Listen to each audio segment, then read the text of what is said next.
खबर विस्तार से। एलिवेटेड रोड को लेकर एक बार फिर सांसद और विधायक आमने सामने। प्रशासन ने सांसद ढुल्लू महतो के नेतृत्व में प्रस्तावित बीजेपी के महाजुटान और पदयात्रा को इजाजत दे दी है, जबकि निरसा विधायक अरूप चटर्जी के कार्यक्रम को इजाजत नहीं मिली। प्रशासन का कहना है कि उन्हें बीजेपी का आवेदन पहले मिला था, लिहाजा सांसद को इजाजत दे दी गई है। वहीं बाद में प्राप्त आवेदन पर विचार करते हुए प्रशासन ने माले के कार्यक्रम को इजाजत नहीं दी है।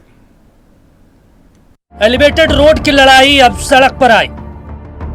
धनबाद सांसद बनाम निरसा विधायक है, दोनों ने पूरी ताकत झोंक दी है। फ्लाईओवर के निर्माण और विरोध में कार्यक्रम आयोजित किए जा रहे हैं। सांसद को कार्यक्रम की इजाजत मिली।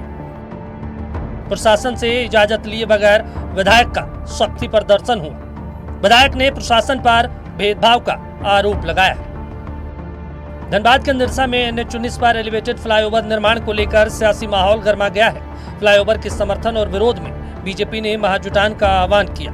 प्रशासन से इजाजत लेकर सांसद ढुल्लू महतो के नेतृत्व में हाथबाड़ी से गोपालगंज मोड़ स्थित जगन्नाथ मंदिर तक आयोजित पदयात्रा निकाली गई। बीजेपी का दावा है कि फ्लाईओवर बनने से NH-19 पर लगने वाले जाम और सड़क दुर्घटनाओं में कमी आएगी, आम लोगों को राहत मिलेगी। धनबाद सांसद की जो मांग है कि इस ब्रिज को बनना चाहिए, लेकिन विधायक की भी ये भी मांग है कि जो विधायक ब्रिज बन रही है इसकी गुणवत्तापूर्वक जांच होनी चाहिए और यहाँ के जो लोकल स्तर के जो मजदूर है उनको यहाँ रोजगार मिलना चाहिए। ये दोनों विकास की बात कर रहे हैं, लेकिन विकास की बात में जो आम जनता के बीच जो संदेश जा रहा है दोनों नेताओं के बीच, ये कहीं ना कहीं लोग दोनों प्रतिनिधियों के लिए ठीक नहीं है।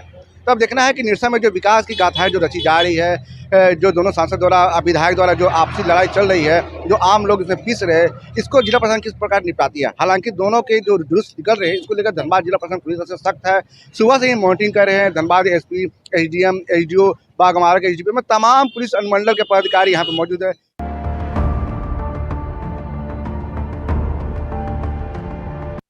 हम लोग कुछ नहीं बोलेंगे, बस इतना ही बोलेंगे हाथ जोड़कर निरसा के देव जनता से कि जो एलिवेटेड रोड बन रहा है उसे जो रोका है या नहीं रोका है काम चालू होने पे, उसके लोग भी कुछ बुलवाया गया कि हम लोग 8 साल 10 साल से मांग कर रहे हैं। तो भैया आप मांग कर रहे हैं, इधर रोक भी रहे हैं, ये दोहरा चरित्र कैसे चलेगा बताइए। अभी निरसा नागरिक समिति के द्वारा हमें देखने को मिला है अखबार में, सोशल मीडिया में, कि उन लोगों का कहना कि हम लोग 2008 से मांग कर रहे हैं।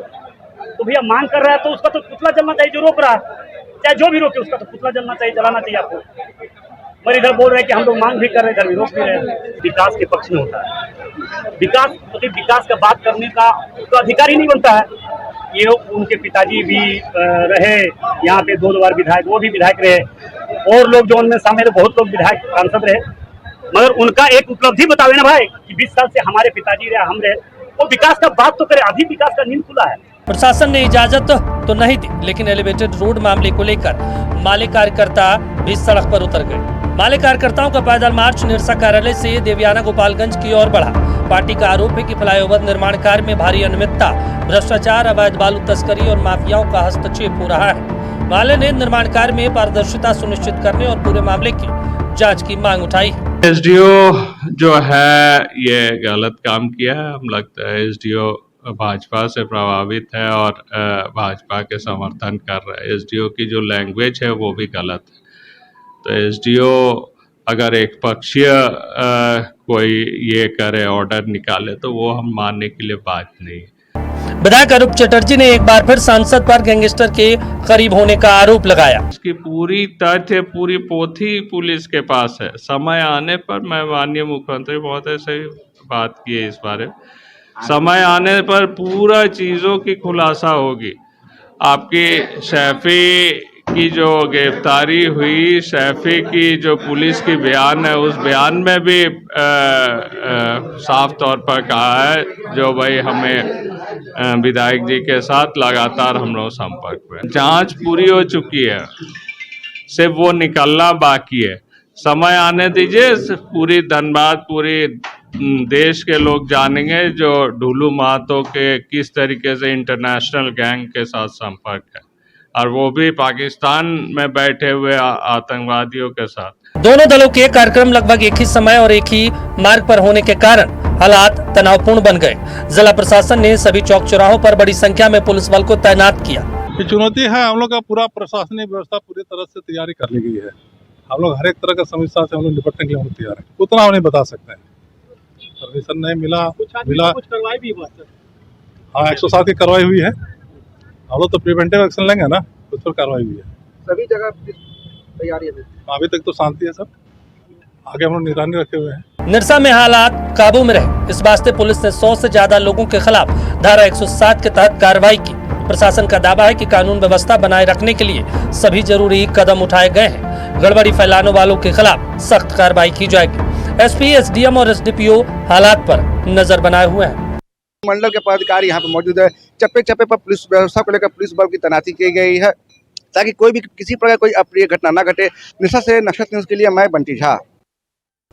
बंटी हमारे सहयोगी हमारे साथ फोन लाइन पर मौजूद है। बंटी, जिस तरह से जो आज प्रस्तावित था दोनों कार्यक्रम सांसद की तरफ से चाहे विधायक की तरफ से, ऐसा लग रहा था कि कहीं टकराव की स्थिति उत्पन्न ना हो जाए, लेकिन पुलिस की तारीफ करनी होगी कि पुलिस ने जिस तरह से पूरे मामले को संभाला है।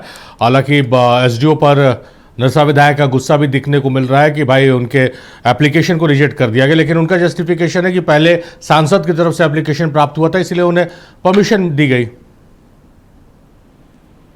जी, आपने सही कहा कि जो स्थिति थी, हालांकि जिला प्रशासन की जो काबिल तारीफ की बात की, बिल्कुल सही बात है। जिला प्रशासन पूरी तरह से मुस्तैद थी। सुबह से ही जिला के एसपी और सभी मंडल पदाधिकारी और आम आला अधिकारी लोग यहाँ पे मॉनिटरिंग कर रहे थे। ड्रोन से भी निगरानी रखी जा रही थी और जिला प्रशासन पूरे चप्पे चप्पे पर तैनात थी।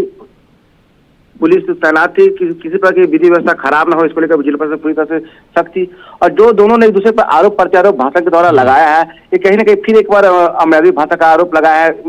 आरोप चतुर्वेदी भी उनके बेटे पे आरोप लगाया है कि कोयला चोरी करते हैं। सांसद ने भी आरोप लगाया आरोप चतुर्वेदी पर कि वो यहाँ पे उगाही करते हैं। तो जो आरोप का सिलसिला जारी है, लगातार जारी ही है। और जो कार्यक्रम दोनों के द्वारा किए गए हैं, जो प्रोग्राम दोनों की तरफ से जो किए गए हैं, कहीं ना कहीं आम जनता में जो बातें जा रही है, ये दोनों के लिए सही नहीं है। और अब देखना यही है कि जो एलिवेटेड ब्रिज के लेकर जो दोनों की लड़ाई चल रही है, ये क्या आगे भी जारी रहेगी या आज पद यात्रा के बाद दोनों की लड़ाई समाप्त हो जाएगी?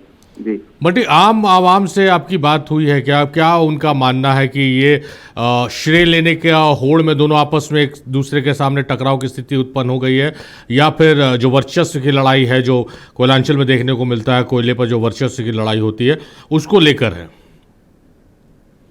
ये लड़ाई जो है, ये सिरे की लड़ाई है। शुरू से ही लड़ाई सिरे की चल रही है। पहले ये लड़ाई दूसरे पे बयानबाजी पे चलती थी कि हमने ये काम करवाया है, ये शासन कहते हैं हमने ये पास करवाया है। तो देखिए, ये लड़ाई जो पहले मोबाइल पे थी, कैमरे पे थी, अब ये लड़ाई धरातल पे आ गई, आज सड़क पे आ गई। दोनों अपना दमखम दिखाए, अपने शक्ति प्रदर्शन दिखाए कि हमारी इतनी ताकत है, हमारी इतनी ताकत है। बीच में बात प्रिंस खान की भी आई, प्रिंस खान का भी आरोप प्रत्यारोप चला, लेकिन दोनों का जो मामला है, आरोप प्रत्यारोप दोनों पे चलता रहा। और ये कहीं ना कहीं सिरे की राजनीति है ब्रिज को लेकर। और हालांकि हमने जब सांसद से पूछा कि क्या ये ब्रिज का काम शुरू होगा, तो उन्होंने कहा कि जिला प्रशासन इस पर निर्णय करेगी कि यह काम कब से शुरू होने वाला है। चलिए बंटी, बहुत शुक्रिया आपका तमाम बातचीत, तमाम जानकारियों के लिए।